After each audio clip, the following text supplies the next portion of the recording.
Dans cette vidéo, je vais t'expliquer exactement ce qu'on pourrait anticiper sur le Bitcoin. Je vais te parler également un petit peu de la FOMC, c'est la décision sur les taux d'intérêt qui prendra place ce soir à 20 h. Puis on finira par le FED et le Link. Je vais te partager mes scénarios sur ces deux cryptos.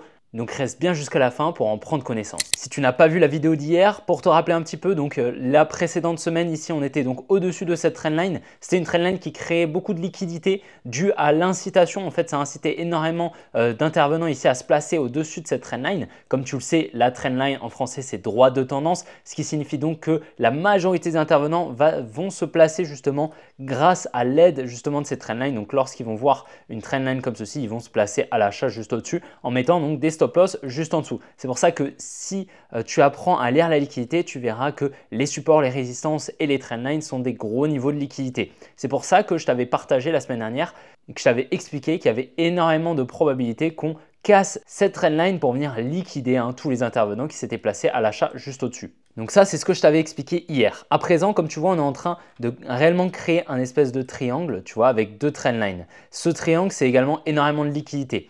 Dans les triangles, il va y avoir énormément de liquidité au-dessus de la trendline du nord et au-dessus de la trendline du sud. Donc cette trendline baissière ici et cette trendline haussière. On va avoir donc beaucoup d'intervenants qui vont se placer beaucoup à l'achat comme ceci, mais également beaucoup en vente comme ceci tout simplement. Ok, donc énormément qui vont se placer autant à la vente qu'à l'achat. Il faut se dire que la majorité des intervenants, ils vont attendre la cassure d'une des deux trendlines, donc soit la cassure à la baisse, soit la cassure à la hausse. Si on casse à la hausse, ils vont rentrer ici à l'achat. Ok, si on casse à la baisse, ils vont rentrer ici en vente. Donc il va y avoir beaucoup d'ordres ici à l'achat qui vont être libérés si on vient à casser cette trendline et beaucoup d'ordres en vente qui vont être libérés si on vient à casser cette trendline haussière. Ok, maintenant que tu comprends où sont les ordres et quel side sont les ordres, donc soit acheteur, soit vendeur, on va pouvoir émettre un scénario justement sur le Bitcoin. Donc actuellement, il faut se dire qu'il y a des probabilités proches de 0%, d'accord, qu'on baisse les taux. Comme tu vois ici, c'est les probabilités sur le Chicago Mercantile Exchange, donc le CME. Donc tu peux tout simplement taper CME probabilité des taux Fed et tu trouveras ce site ici. Donc là tu vois la réunion de la FOMC c'est le 29 janvier. On est aujourd'hui le 29 janvier. Il y a aujourd'hui 0,5% de probabilité qu'on baisse les taux. Par contre, il y a 99,9% de probabilité qu'on garde les mêmes taux ici. Ok, on est actuellement à 4,5% de taux d'intérêt aux États-Unis et à quasiment 100% de probabilité qu'on les garde. Donc à 20 h, d'accord, ici, donc tu peux aller voir également sur le calendrier économique de investing.com. Tu peux avoir donc les résultats sur les taux d'intérêt tout simplement. Donc il y a énormément de news, il n'y a pas que la décision sur les taux d'intérêt, mais tu peux donc ce soir à 20 h aller voir la décision sur les taux d'intérêt. Donc ici à droite, tu as le précédent, donc ce qui avait été précédemment fait, d'accord, et précédemment on était descendu à 4,5%.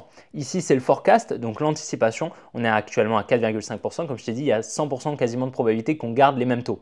Et ici, à gauche, il y aura tout simplement écrit, voilà, ici, comme là, il y aura écrit soit 4,5, soit 4,25. Mais comme je t'ai dit, il y a d'énormes probabilités que ce soit 4,5 et à ce moment-là, qu'on ne baisse pas les taux, c'est tout simplement le résultat de cette décision sur les taux d'intérêt qui sera affiché juste ici. Ce qui va faire beaucoup bouger les marchés, c'est probablement ça, la conférence de presse de la FOMC. Comme tu vois, il y a 3 étoiles, ce qui signifie qu'il y aura énormément de volatilité sur le marché et c'est non pas à 20 h, d'accord, la décision c'est à 20 h. Par contre, la conférence de presse est à 20 h 30, donc 30 minutes juste après. Cette conférence de presse, c'est une conférence où Jérôme Powell, donc le président de la Federal Reserve, va tout simplement répondre aux questions des journalistes et donner son avis. Et généralement, ça peut engranger énormément de volatilité sur le marché car suffit qu'ils disent par exemple que les résultats par rapport au CPI et l'inflation, etc. ont été meilleurs au mois de janvier ou moins bons, enfin selon justement les anticipations de la Federal Reserve, il va pouvoir un petit peu teaser les journalistes, ce qui pourrait potentiellement emmener beaucoup de volatilité sur le marché.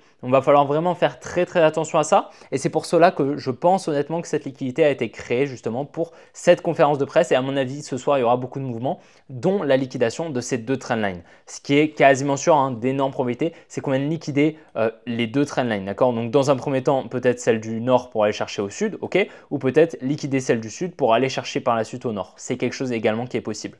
Au vu du setup actuel, là je vois clairement ici une très jolie supply forte, d'accord? Donc cette supply forte, on la verra mieux en daily. On la voit extrêmement bien, tu vois, on a beaucoup de fair value gap, etc. qu'on n'est pas venu récupérer juste ici. Si on descend un petit peu en time frame, je t'avais montré hier cette trendline ici, tu vois, cette trendline haussière. Cette trendline haussière, elle incite donc beaucoup d'intervenants, un petit peu comme je t'ai expliqué en début de vidéo, à se placer ici à l'achat. Il y a donc énormément de liquidités, énormément de contreparties ici à l'achat qui a été libérée durant ce mouvement haussier, ce qui a permis en face à la smart money de vendre. Elle viendrait donc protéger potentiellement ses positions, d'accord? Dans le cas où elle ne vient pas les protéger, elle viendrait donc casser ce high. Si elle vient casser le protected high, donc le high protégé, à ce moment-là, on ira chercher beaucoup plus haut probablement parce que tout simplement la structure passerait haussière, ok?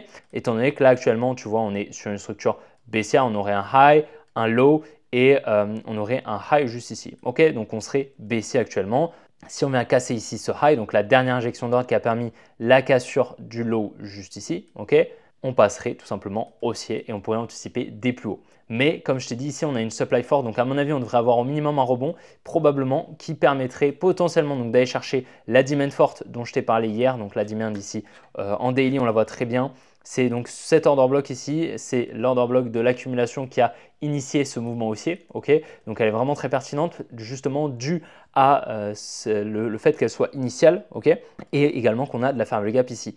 Donc on pourrait potentiellement liquider la trendline du Nord, tac, et venir récupérer un petit peu plus bas, donc la demand au niveau des 95 800 $. Ce qu'on pourrait anticiper, c'est donc quelque chose comme ça. On vient chercher les 104 500 $ et ensuite on va chercher ici pour poser le bottom par la suite, tac, on a le changement de structure et ensuite boum, on repart à la hausse. Ce serait extrêmement pertinent. On va bien sûr surveiller ce qui va se passer. Je serai sur mon graphique pour regarder un petit peu ce qui se passera. Mais c'est vrai que là, on a deux trendlines. Pour moi, il y a d'énormes probabilités qu'on aille les liquider. En tout cas, celle du nord ici, pour moi, il y a des probabilités proches de 100% qu'on aille la récupérer dans les prochains jours. Ok, et donc, je pense qu'on ira chercher un set supply sans trop de problème dans les prochains jours. Il n'y a pas trop de doute là-dessus. Après, est-ce qu'on n'irait pas dans un premier temps chercher là et ensuite partir? C'est possible. Et à ce moment-là, on s'arrêterait potentiellement là pour faire une réaccumulation et repartir. Ok, on ferait quelque chose comme ça. C'est pas du tout impossible.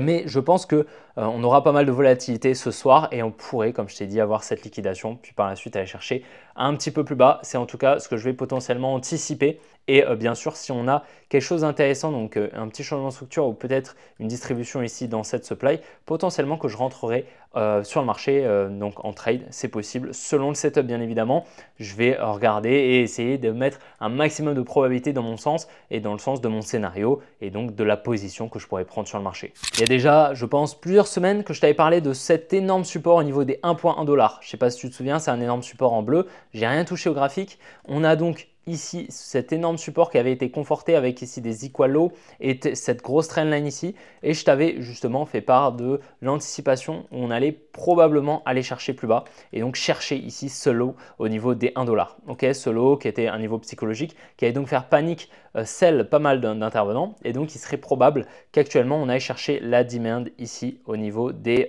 92 centimes. Ok, donc ça c'est une zone, hein. Déjà ça fait plusieurs semaines qu'on anticipe ce mouvement baissier depuis qu'on a eu justement ce changement de structure ici au-dessus de cette redistribution.